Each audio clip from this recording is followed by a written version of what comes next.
Hi all, welcome to C A summit. എൻ്റെ പേര് സോന. എല്ലാവരും ജനുവരിയിലെ കറണ്ട് അഫയേഴ്സ് എല്ലാം കണ്ടെന്ന് വിചാരിക്കുന്നു. ഇൻ കേസ് കാണാത്തവരുണ്ടെങ്കിൽ നമ്മുടെ ചാനലിൽ തന്നെ ജനുവരി 2025 കറണ്ട് അഫയേഴ്സ് എന്ന് പറഞ്ഞൊരു പ്ലേലിസ്റ്റ് ഉണ്ട്. അതെല്ലാവരും ചെക്ക് ചെയ്ത് നോക്കുക. അപ്പോൾ നമ്മളൊരു ടെലിഗ്രാം ചാനലും അതുപോലെ തന്നെ ഒരു ഇൻസ്റ്റഗ്രാമും നമ്മൾ സ്റ്റാർട്ട് ചെയ്തിട്ടുണ്ട്. അതിൽ നമ്മൾ ക്വിസസും റീൽസും കാര്യങ്ങളൊക്കെ അപ്ലോഡ് ചെയ്യും. അപ്പോൾ അതും എല്ലാവരും ഒന്ന് ഫോളോ ചെയ്യുക. ചാനലിൻ്റെ അക്കൗണ്ടിൻ്റെ ലിങ്ക് നമ്മൾ ഡിസ്ക്രിപ്ഷനിൽ കൊടുത്തിട്ടുണ്ട്. അപ്പോൾ എല്ലാവരും അതൊക്കെ ഒന്ന് ചെക്ക് ചെയ്ത് നോക്കാം. നമുക്കപ്പോൾ ഇന്നത്തെ വീഡിയോയിലേക്ക് കടക്കാം. ഇന്ന് നമ്മൾ മെയിൻ ആയിട്ട് ചെക്ക് ചെയ്യാൻ പോകുന്നത് ഫെബ്രുവരിയിലെ ഇന്റർനാഷണൽ ന്യൂസസ് ആണ്. First news, India to host the BRIC youth entrepreneurship meet in March 2025. അപ്പം BRICS youth entrepreneurship meet conduct ചെയ്യുന്നത് ഇന്ത്യയിൽ വെച്ചിട്ടാണ്. ഡേറ്റ് വരുന്നത് 3rd to 7th March 2025 ആണ്. ഇതിന്റെ തീം എന്ന് പറഞ്ഞാൽ youth entrepreneurship for the sustainable growth. അപ്പോൾ ഇത് ഓർഗനൈസ് ചെയ്യുന്നത് ഡിപ്പാർട്ട്മെന്റ് ഓഫ് യൂത്ത് അഫേഴ്സും മിനിസ്ട്രി ഓഫ് യൂത്ത് അഫേഴ്സും അതുപോലെ തന്നെ sports and also government of ഇന്ത്യയും കൂടിയാണ് ഈ ഒരു ഇവന്റ് ഓർഗനൈസ് ചെയ്യുന്നത്. Next news, Brazil to host BRICS summit in Rio de Janeiro in July. 17th BRICS summit ആണ് ഈ നടക്കാൻ പോകുന്നത്. അത് ബ്രസീൽ റിയോ ഡി ജനീരിയോയിൽ വെച്ചിട്ടാണ് കണ്ടക്ട് ചെയ്യുന്നത്. ഓക്കെ, അപ്പോൾ നമുക്ക് ഇതിന്റെ കുറച്ച് ഡീറ്റെയിൽസ് ആയിട്ട് നോക്കുകയാണെങ്കിൽ ബ്രിക്സ് ഫൗണ്ട് ചെയ്തിരുന്നത് 2009 by Brazil, Russia, India and China. 2010 south ആഫ്രിക്കയും കൂടി ഇതിലേക്ക് ജോയിൻ ചെയ്തിട്ടുണ്ട്. ഇനി ഇതിൽ ഒരു 5 ന്യൂ മെമ്പേഴ്സ് ആഡ് ആയിട്ടുണ്ട്. ആരൊക്കെയാ നോക്കാം. Russia, Egypt, Ethiopia and United Arab Emirates and also Indonesia. അപ്പൊ നമുക്ക് ഈ വർഷത്തെ 17th ആണ്. അപ്പൊ ലാസ്റ്റ് ഇയർ 16th എവിടെയായിരുന്നു? കസാൻ, റഷ്യയിൽ വെച്ചിട്ടായിരുന്നു കണ്ടക്ട് ചെയ്തത്. നെക്സ്റ്റ് ന്യൂസ് നോക്കാം. 5th edition of NFDC and Country Film Festival kicks off at NMIC with Sri Lanka and NFDC Film Festival. അപ്പോൾ national museum of Indian cinema അത് വരുന്നത് under the national film development കോർപ്പറേഷൻ്റെ അണ്ടറിലാണ് വരുന്നത്. അപ്പോൾ അവരിപ്പോൾ 5th edition of NFDC and country film festival conduct ചെയ്ത് successfully inauguration കഴിഞ്ഞിരിക്കുകയാണ്. ഇത് നടന്നിരുന്നത് 1st to 5th ഫെബ്രുവരി 2025 ആണ്. അടുത്ത news, inaugural global justice summit in Dubai to host. അപ്പോൾ ഈ പ്രാവശ്യത്തെ ഗ്ലോബൽ ജസ്റ്റിസ് സമ്മിറ്റ് ഹോസ്റ്റ് ചെയ്യുന്നത് ദുബായിൽ വെച്ചിട്ടാണ്. ഡേറ്റ് വരുന്നത് April 12 to 13, 2025 ഇതിന്റെ മെയിൻ തീം എന്ന് പറഞ്ഞാൽ 1 planet 1 voice, global justice, love and peace and 28 peace ഡേം. അതാണ് ഈ പ്രാവശ്യത്തെ തീം എന്ന് പറഞ്ഞാൽ. ഇത് ഓർഗനൈസ് ചെയ്യുന്നത് I am peacemaker movement എന്നാണ്. അതുപോലെ തന്നെ UAE ഡിക്ലറേഷൻ 2025 ഈ പ്രാവശ്യം ഇയർ ഓഫ് കമ്മ്യൂണിറ്റി എന്ന് ഡിക്ലെയർ ചെയ്തിട്ടുണ്ട്. അടുത്തൊരു ന്യൂസിലേക്ക് പോവാം. Panama withdraws from the China's belt and road initiative. അപ്പോൾ പനാമ ഇപ്പോൾ എന്താണ്, ചൈന ബെൽറ്റ് ആൻഡ് റോഡ് ഇനിഷ്യേറ്റീവിൽ നിന്നും വിഡ്രോ ചെയ്യാണ്. അവരിനി അവരുടെ പാർട്ടിസിപ്പേഷൻ റിന്യൂ ചെയ്യുന്നില്ല എന്നിപ്പോൾ പ്രസിഡന്റ് ജോസ് റോയോ മുലിയാനോ ഇപ്പോൾ അനൗൺസ് ചെയ്തിരിക്കുകയാണ്. അപ്പോൾ ഇത് എന്താണ്, ഇങ്ങനെ ഒരു ചൈനാസ് ബെൽറ്റ് ആൻഡ് റോഡ് ഇനീഷ്യേറ്റീവിൽ നിന്നും വിഡ്രോ ചെയ്യുന്ന ഫസ്റ്റ് ലാറ്റിൻ അമേരിക്കൻ കൺട്രി കൂടിയാണ് പനാമ. അപ്പോൾ ഇതിൻ്റെ ഒരു റീസൺ എന്ന് വെച്ചാൽ ചൈനയുടെ പ്രസൻസ് നിയർ ബൈ പനാമ കനാലിൻ്റെ റീജിയനിൽ കൂടുന്നു എന്നൊരു റീസൺ കൊണ്ടാണ് അവരിപ്പോൾ ഈ ഒരു ഇനീഷ്യേറ്റീവിൽ നിന്നും റിന്യൂ ചെയ്യാണ്ടിരിക്കുന്നത്. അപ്പോൾ നമുക്ക് ഈ പനാമ കനാലിൻ്റെ കുറച്ച് ഡീറ്റെയിൽസ് നോക്കുകയാണെങ്കിൽ ഇതൊരു മാൻമെയ്ഡ് വാട്ടർവേസ് ആണ്. ആരൊക്കെ തമ്മിൽ കണക്ട് ചെയ്യുന്നതാണ്? അറ്റ്ലാന്റിക് ആൻഡ് പസഫിക് ഓഷ്യനെ തമ്മിൽ കണക്ട് ചെയ്യുന്ന ഒരു വാട്ടർവേ ആണ്. അത് ഓൺ ആൻഡ് അഡ്മിനിസ്ട്രേറ്റഡ് ബൈ ആരാണ്? പനാമയാണ്. അത് ബിൽഡ് ചെയ്തത് US ആണ്. അതിൻ്റെ കംപ്ലീറ്റ് ബിൽഡ് ചെയ്ത് കഴിഞ്ഞത് August 1914 അപ്പോൾ ഇതിൻ്റെ കൺട്രോളും അഡ്മിനിസ്ട്രേഷനും ഒക്കെ ഒന്ന് ടൈം ലൈൻ നോക്കാം നമുക്ക്. 1914 to 1979 ഇത് US കൺട്രോളിലായിരുന്നു. ഇനി 1979 തുടങ്ങി 1999 വരെ ഇത് under the control of Panama canal കമ്മീഷന്റെ അണ്ടറിലായിരുന്നു. ഇനി 31st December 1999 ഇത് കംപ്ലീറ്റ് ആയിട്ട് പനാമയ്ക്ക് ട്രാൻസ്ഫർ ചെയ്ത് കൊടുത്തിട്ടുണ്ട്. ഇനി ബെൽറ്റ് ആൻഡ് റോഡ് ഇനീഷ്യേറ്റീവിന്റെ നോക്കുകയാണെങ്കിൽ ഇത് ലോഞ്ച് ചെയ്തത് 2013 ഇതിൻ്റെ ഒബ്ജക്റ്റീവ് എന്ന് വെച്ചാൽ ഗ്ലോബൽ കണക്ടിവിറ്റിയും കോപ്പറേഷൻസും കൺട്രീസ് തമ്മിൽ എൻഹാൻസ് ചെയ്യാവുന്നൊരു ഒബ്ജക്റ്റീവ് വെച്ചിട്ടാണ് ഈ belt and road initiative launch ചെയ്തത്. അപ്പോൾ മെയിനായിട്ട് ഇവർ ലിങ്ക് ചെയ്യാൻ ഉദ്ദേശിക്കുന്നത് south east Asia, central Asia, Gulf region, അതേപോലെ ആഫ്രിക്ക, യൂറോപ്പ് ഇവരെ തമ്മിൽ ഒരു ലിങ്ക് ചെയ്യാവുന്ന ഒരു എയിമും കൂടി വെച്ചിട്ടാണ് ഈ ബെൽറ്റ് ആൻഡ് റോഡ് ഇനീഷ്യേറ്റീവ് അവർ ലോഞ്ച് ചെയ്തത്. അപ്പോൾ ഇതിൽ വരുന്ന 2 ഇമ്പോർട്ടൻറ്റ് കമ്പോണന്റ് എന്ന് പറഞ്ഞാൽ silk and road economic belt and maritime silk road ആണ് ഇതിൻ്റെ അകത്ത് വരുന്ന 2 പ്രിൻസിപ്പൽ കമ്പോണന്റ് എന്ന് പറയുന്നത്. അതുപോലെ തന്നെ ഇത് ലോഞ്ച് ചെയ്തപ്പോൾ ബെൽറ്റ് ആൻഡ് റോഡ് ഇനീഷ്യേറ്റീവിന്റെ name one belt one road എന്നായിരുന്നു. നെക്സ്റ്റ് ന്യൂസ് നോക്കാം നമുക്ക്. President Trump sign executive order withdrawing US from UNHRC. അപ്പൊ എന്താണ് UNHRC? UNHRC എന്ന് വെച്ചാൽ united nation human rights control. അപ്പോൾ ആ ഒരു കൗൺസിലിൽ നിന്നും ഇപ്പോൾ US എൻഗേജ്മെന്റ് സ്റ്റോപ്പ് ചെയ്തിരിക്കുകയാണ്. അപ്പോൾ ട്രംപ് ഇതിനെ ക്രിട്ടിസൈസ് ചെയ്തത് UN as a not being well run എന്നാണ് ട്രംപ് ഇപ്പോൾ UN ക്രിട്ടിസൈസ് ചെയ്തേക്കിരിക്കുകയാണ്. അതേപോലെ തന്നെ UNRWA അതൊരു പലസ്തീൻ റിലീഫ് ഏജൻസിയാണ്. അതിലേക്കുള്ള ഫണ്ടിങ്ങും ഇപ്പോൾ US സ്റ്റോപ്പ് ചെയ്തിരിക്കുകയാണ്. അപ്പോൾ UN കോൺട്രിബ്യൂഷൻ നോക്കുകയാണെങ്കിൽ 22% കോർ ബഡ്ജറ്റിലേക്ക് UN കോൺട്രിബ്യൂട്ട് ചെയ്യുന്നത് US ആണ്. അതേപോലെ തന്നെ പീസ് കീപ്പിംഗ് ബഡ്ജറ്റിലേക്ക് 27% US തന്നെയാണ് കോൺട്രിബ്യൂട്ട് ചെയ്യുന്നത്. അപ്പോൾ എന്താണ് United national human right council? UN തന്നെ ഒരു ഇന്റർ ഗവൺമെന്റൽ ബോഡിയാണ്. ഇതിന്റെ മിഷൻ എന്താണെന്ന് വെച്ചാൽ to promote and protect right around the world. അതാണ് ഈ ഒരു യുണൈറ്റഡ് നാഷണൽ ഹ്യൂമൻ റൈറ്റ് കൗൺസിലിന്റെ മിഷൻ എന്ന് പറഞ്ഞാൽ. ഇത് ക്രിയേറ്റ് ചെയ്തത് 15th March 2006 by replacing the commission on human right. അടുത്തൊരു news. President Trump signed executive order banning the transgender woman from the competing in woman sports. അപ്പോൾ Trump ഇപ്പോൾ women's കാറ്റഗറിയിലേക്ക് transgender വുമൻസിനെ കോമ്പറ്റ് ചെയ്യരുത്, ബാൻ ചെയ്തൊരു order ഇട്ടേക്കാണ്. അപ്പോൾ order title ഇട്ടേക്കുന്നത് എന്താണ്? Keep men out of woman sports എന്നാണ് ഈ ഒരു ഓർഡറിന്റെ ടൈറ്റിൽ. അടുത്ത ന്യൂസ് നോക്കാം. Trump cancelled Chabahar port sanction waiver. ഈ ഓർഡറിന്റെ ടൈറ്റിൽ എന്ന് പറയുന്നത് നാഷണൽ സെക്യൂരിറ്റി പ്രസിഡൻഷ്യൽ മെമ്മോറാണ്ടം. അവർ എന്താണ് ഉദ്ദേശിക്കുന്നതെന്ന് വെച്ചാൽ to impose maximum economic pressure on the Iranian government. Iranian ഗവൺമെന്റിൽ മാക്സിമം പ്രഷർ കൊടുക്കുക എന്നാണ് ഈ ഒരു ഓർഡർ കൊണ്ട് അവർ എയിം ചെയ്യുന്നത്. അതുപോലെ തന്നെ ഈ ഒരു ഓർഡറിന്റെ ഭാഗമായിട്ട് to cut off Iran access to all fund including oil export, ports and ancillary business. ഇതിലേക്കുള്ള എല്ലാ ഫണ്ടും കട്ട് ചെയ്യാനും കൂടി ഈ ഒരു ഓർഡറിൽ പറഞ്ഞിട്ടുണ്ട്.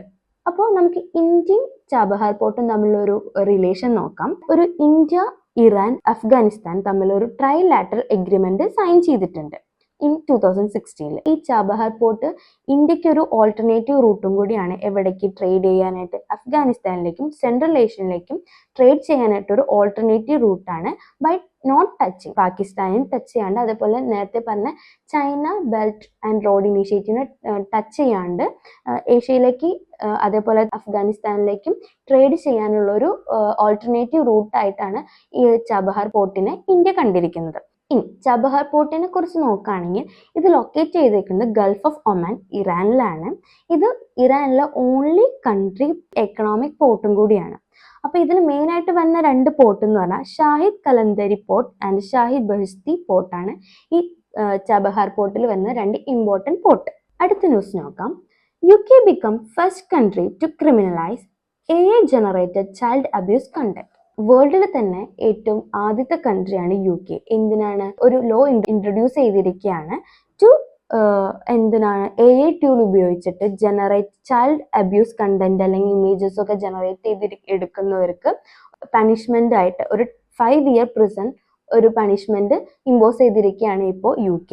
അതുപോലെ തന്നെ ഈ ചൈൽഡ് സെക്ഷൽ അബ്യൂസ് കണ്ടന്റ് വെച്ചുള്ള വെബ്സൈറ്റുകൾ ഷെയർ ചെയ്ത 10 years വരെ പണിഷ്മെന്റ് അവർ പറയുന്നുണ്ട്.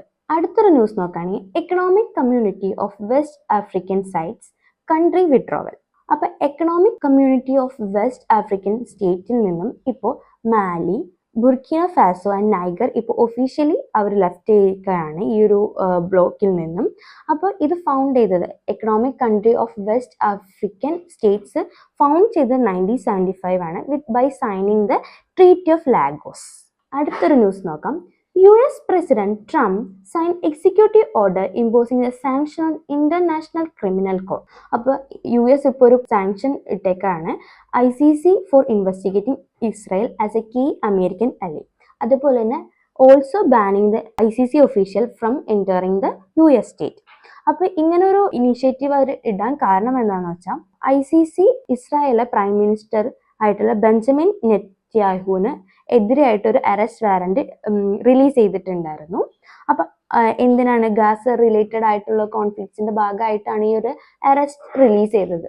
അപ്പൊ അതുകൊണ്ട് തന്നെ ഇപ്പൊ ഇസ്രായേലും US-ഉം ICCയുടെ മെമ്പേഴ്സ് അല്ല. അപ്പൊ ഈ ICC എസ്റ്റാബ്ലിഷ് ചെയ്യുന്നത് 17th July 1998 ഇത് ഒഫീഷ്യലി വന്നത് 1st July 2002 ഇതെന്ന് പറഞ്ഞാൽ only permanent international criminal tribunal ആണ്. ഇതിന്റെ ഹെഡ് ക്വാർട്ടേഴ്സ് വന്ന് ഹ്യൂഗ് നെതർലാൻഡ്സിലാണ്. അതേപോലെ ഇതിന്റെ മെമ്പേഴ്സ് എന്ന് പറഞ്ഞാൽ 123 നേഷൻസ് ആണ്. ഇതിൽ US, China, Russia, Israel and China included അല്ല ഈ മെമ്പേഴ്സിൽ. അടുത്തൊരു ന്യൂസ് നോക്കാം. Indian nationals received over 72% of all H-1B visas issued by US from October 2022 to September 2023. അപ്പോൾ നമുക്ക് ന്യൂസ് എന്താണെന്ന് നോക്കാം. H-1B വിസ എന്ന് പറഞ്ഞാൽ അതൊരു നോൺ മൈഗ്രന്റ് വിസയാണ് ഫോർ ഫോറിൻ നാഷണൽസ്. എന്തിനു വേണ്ടിയിട്ടാണ്? To work temporary in USA.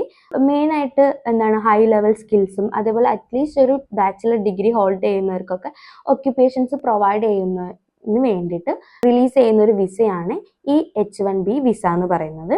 അപ്പോൾ ഇത് മെയിനായിട്ട് ഹെൽപ്പ് ചെയ്യുന്നത് എംപ്ലോയീസിനെയാണ് to find qualified workers when US workforce lack the necessary skill. അങ്ങനെ ഒരു ടൈമിൽ ഈ ഒരു ഇത് ഇഷ്യൂ ചെയ്ത എംപ്ലോയീസിന് ഹെൽപ്പ് ആവും ഈ ഒരു വിസ കൊണ്ട്. അതേപോലെ തന്നെ ഇതിന്റെ വാലിഡിറ്റി എന്ന് പറയുന്നത് 3 years ആണ്. നമുക്കത് എക്സ്റ്റെൻഡ് ചെയ്ത് ഒരു 3 years കൂടി നമുക്ക് എക്സ്റ്റെൻഡ് ചെയ്തെടുക്കാം. അങ്ങനെ നോക്കുമ്പോൾ ടോട്ടലി മാക്സിമം 6 years ആണ് ഈ ഒരു വിസയുടെ വാലിഡിറ്റി എന്ന് പറയുന്നത്. അതുപോലെ തന്നെ ഒരു ഇൻഡിവിജ്വലിന് ഹോൾഡ് ചെയ്യുന്നതിന് അങ്ങനെ ലിമിറ്റ് ഒന്നുമില്ല. അതുപോലെ തന്നെ ഈ H-1B ഹോൾഡേഴ്സിന് ഗ്രീൻ കാർഡ് അല്ലെങ്കിൽ ലോഫുൾ പെർമനന്റ് റെസിഡൻസിക്ക് അപ്ലൈ ചെയ്യാൻ പറ്റും. ഫോർ അവർക്കും അതേപോലെ തന്നെ അവരുടെ ഫാമിലിക്കും ഇത് അപ്ലൈ ചെയ്യാൻ പറ്റും.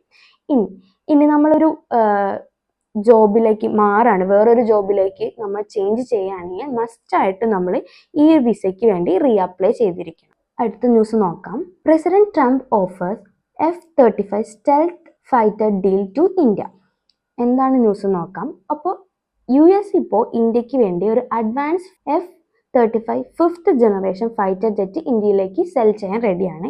ഇതുവഴി ഇന്ത്യ US-ഉം എയിം ചെയ്യുന്നത് to double their bilateral trade to $5,000 million by 2030. ഈ ഒരു ഇനീഷ്യേറ്റീവിന്റെ ഭാഗമായിട്ട് ഇതിന്റെ കൂടെ അവർ ഒരു ഡിഫൻസ് കോർപ്പറേഷൻ സ്ട്രെങ്ത് ചെയ്യുന്ന ഭാഗമായിട്ട് അവർ കുറച്ച് സ്റ്റേറ്റ്മെന്റും കൂടി അവർ റിലീസ് ചെയ്തിട്ടുണ്ട്. ഏതാണെന്ന് നോക്കാം. US India trust compact and Asia. ഇതിൽ ഈ ട്രസ്റ്റും കോമ്പാക്റ്റും ഓൾറെഡി ഉള്ളതായിരുന്നു. ഏഷ്യയാണ് പുതിയതായിട്ട് ഇൻട്രൊഡ്യൂസ് ചെയ്ത ഒരു ഇനീഷ്യേറ്റീവ് എന്നാണ്. അപ്പോൾ ഈ ട്രസ്റ്റ് എന്ന് വെച്ചാൽ എന്താണ്? Transforming the relationship utilising strategic technology. Compact എന്ന് പറഞ്ഞാൽ catalysing the opportunities for military partnership, accelerated commerce and technology. അപ്പോൾ ഏഷ്യ പുതിയതായിട്ട് ഇൻട്രൊഡ്യൂസ് ചെയ്തൊരു ഇനീഷ്യേറ്റീവ് ആണ്. അപ്പോൾ അതെന്താണെന്ന് നമുക്ക് നോക്കാം. ഏഷ്യയുടെ ഫുൾ ഫോം എന്നത് ഓട്ടോണോമസ് സിസ്റ്റം ഇൻഡസ്ട്രി അലയൻസ്. അപ്പോൾ ഇത് ലോഞ്ച് ചെയ്ത് പ്രൈം മിനിസ്റ്റർ നരേന്ദ്രമോദിയും US പ്രസിഡന്റ് ഡൊണാൾഡ് ട്രംപും കൂടിയാണ് ഈ ഒരു ഇനീഷ്യേറ്റീവ് ലോഞ്ച് ചെയ്തിരിക്കുന്നത്. ഇത് മെയിനായിട്ട് അവർ ഉദ്ദേശിക്കുന്നത് to scale industry partnership and production in the Indo Pacific region, also by focusing underwater domain awareness technology. അടുത്തൊരു ന്യൂസ് നോക്കാം. US president Trump's loyalist Kash Patel elected as FBI director. ഒരു 1 line ന്യൂസ് ആയിരുന്നു. Trump Kash പട്ടേലിനെ ഇപ്പോൾ FBI director ആയിട്ട് elect ചെയ്തിരിക്കുകയാണ്. അടുത്ത news നോക്കാം. Union minister doctor Jitendra Singh inaugurate IIAS DRPG Indian conference 2025 at Bharat Mandapam. അപ്പോൾ IIAS എന്ന് വെച്ചാൽ എന്താണ്? International institute of administrative science. അപ്പോൾ DRPG എന്ന് വെച്ചാൽ എന്താണ്? Department of administrative reform and public grievance. അപ്പോൾ ഈ ഒരു IIAS DRGP ഇന്ത്യൻ കോൺഫറൻസ് ഇപ്പോൾ നടക്കുന്നത് ഭാരത് മണ്ഡപ ന്യൂഡൽഹിയിൽ വെച്ചിട്ടാണ്. എന്നായിരുന്നു 10th to 14th 2025 ഇത് കണ്ടക്ട് ചെയ്തത്. അതേപോലെ തന്നെ ഈ ഒരു കോൺഫറൻസിന്റെ തീം എന്ന് പറഞ്ഞാൽ next generation administrative reforms, empowering citizens and reaching the last mile. അപ്പോൾ ഇത് സൗത്ത് ഏഷ്യ കൺട്രിയിൽ വെച്ച് നോക്കുമ്പോൾ ഫസ്റ്റ് ടൈമാണ് കണ്ടക്ട് ചെയ്യുന്നത്. അതുപോലെ തന്നെ ഇന്ത്യ ഇത് ആദ്യമായിട്ട് തന്നെയാണ് ഇത് ഹോസ്റ്റ് ചെയ്യുന്നത്. അടുത്ത ന്യൂസ് നോക്കാം. 12th edition world government summit 2025 in Dubai. അപ്പോൾ വേൾഡ് ഗവൺമെന്റ് സമ്മിറ്റ് ഇപ്പോൾ ദുബായിൽ കണ്ടക്ട് ചെയ്തിരുന്നു. അതിന്റെ തീം എന്താന്ന് വെച്ചാൽ ഷേപ്പിംഗ് ദ ഫ്യൂച്ചർ ഗവൺമെന്റ്. അതായിരുന്നു വേൾഡ് ഗവൺമെന്റ് സമ്മിറ്റിന്റെ തീം. ഇന്ത്യയിൽ നിന്ന് റെപ്രസെന്റ് ചെയ്ത് പോയത് ഭൂപേന്ദ്ര യാദവ് ആണ്. അതേപോലെ തന്നെ ഈ ഒരു ഇവന്റിൽ അദ്ദേഹം ഇന്ത്യയുടെ മിഷൻ ആയിട്ടുള്ള ലൈഫ് ഇനീഷ്യേറ്റീവിനെ കുറിച്ചൊന്ന് ഇലാബറേറ്റ് ചെയ്യുകയും ചെയ്തു. അപ്പൊ എന്താണ് ലൈഫ് എന്ന് വെച്ചാൽ life style four environment initiative എന്നാണ് ഇതിന്റെ ഫുൾ ഫോം. നമുക്ക് അത് എന്താണെന്ന് നോക്കാം. PM നരേന്ദ്രമോദി ലോഞ്ച് ചെയ്തൊരു ഇനീഷ്യേറ്റീവ് ആണ് ലൈഫ് എന്ന് പറഞ്ഞാൽ അറ്റ് COP26 ഇൻ ഗ്ലാസ്ഗോ. ഇതിന്റെ ഒബ്ജക്റ്റീവ് എന്താണെന്ന് വെച്ചാൽ നമ്മുടെ എൻവയോൺമെന്റിനെ പ്രിസർവ് ചെയ്യുക, അതുപോലെ തന്നെ പ്രൊട്ടക്ട് ചെയ്യുക by mindful and deliberate utilisation instead of mindless and distractive conception. അതാണ് ഈ ഒരു ഇനീഷ്യേറ്റീവ് കൊണ്ട് ഉദ്ദേശിക്കുന്നത്. അടുത്തൊരു ന്യൂസ് നോക്കാം. India 57 others signed Paris Joint Statement on Inclusive Sustainable AI. അപ്പോൾ AI ആക്ഷൻ സബ്മിറ്റ് ഈ പ്രാവശ്യം കണ്ടക്ട് ചെയ്തത് പാരീസിൽ വെച്ചിട്ടായിരുന്നു. എന്നായിരുന്നു 10th February to 11th February 2025 അതുപോലെ തന്നെ ഈ ഒരു AI സമ്മിറ്റിന്റെ മെയിൻ ഒബ്ജക്റ്റീവ് എന്ന് വെച്ചാൽ bringing global leaders for pivotal discussion on the future of AI. അതേപോലെ ഈ ഒരു സമ്മിറ്റ് കോചെയർ ചെയ്ത് ഇന്ത്യയും ഫ്രാൻസും കൂടി ആയിരുന്നു. അടുത്ത ന്യൂസ് നോക്കാം. Minister Rajiv Ranjan Singh inaugurated 14th Asia fisheries and aquaculture forum in New Delhi. Asian and fisheries aquaculture forum conduct ചെയ്തത് എവിടെയായിരുന്നു? ന്യൂഡൽഹിയിൽ ICAR കൺവെൻഷൻ സെന്ററിൽ വെച്ചിട്ടായിരുന്നു. ഇത് ഓർഗനൈസ് ചെയ്തത് ഏഷ്യ ഫിഷറീസ് സൊസൈറ്റി, അതുപോലെ തന്നെ ICAR, department of fisheries, government of India and Asia fisheries society of Indian branch Bangalore. ഇവർ എല്ലാവരും കൂടി ഒരു കൊളാബറേഷനിലാണ് ഈ Asia fisheries aquaculture forum organise ചെയ്തിരുന്നത്. അപ്പം ഇതിന്റെ തീം എന്താണെന്ന് വെച്ചാൽ greening the blue growth in Asia Pacific. അതുപോലെ ഇതിന്റെ ഒബ്ജക്റ്റീവ് എന്ന് വെച്ചാൽ foster the discussion on the sustainable fisheries, aquaculture development and എൻവയോൺമെന്റൽ കൺസർവേഷൻ. അടുത്തൊരു ന്യൂസ് സാഫ്ത റിലേറ്റ് ചെയ്തൊരു ന്യൂസാണ്. എന്താണ് SAFTA? South Asia free trade area. അപ്പോൾ ഇപ്പോൾ ഇതൊരു ന്യൂസ് ആവാൻ കാരണം എന്താണെന്ന് വെച്ചാൽ നേപ്പാളിൽ നിന്നും ഇന്ത്യയിലേക്ക് മാസീവായിട്ട് റിഫൈൻ ചെയ്ത സോയാബീൻ ഓയിലും പാം ഓയിലിന്റെ ഒരു മാസീവായിട്ടൊരു ഇൻഫ്ലോ എക്സ്പോർട്ടിങ് നടക്കുകയാണ്. സാഫ്റ്റ് നോംസ് മിസ്യൂസ് ചെയ്തിട്ടാണ് അവർ ഈ ഒരു എക്സ്പോർട്ട് നടത്തിയെന്ന് പറയുന്നത്. അപ്പോൾ ഇത് solvent extractors association of India complaint ചെയ്തിരിക്കുകയാണ്. അതാണ് ന്യൂസ്. അപ്പോൾ ഇതിൽ എന്താണ് Nepalese refineries import large quantity of crude oil edible at nil duty and also export refined oil to India at a discount rate.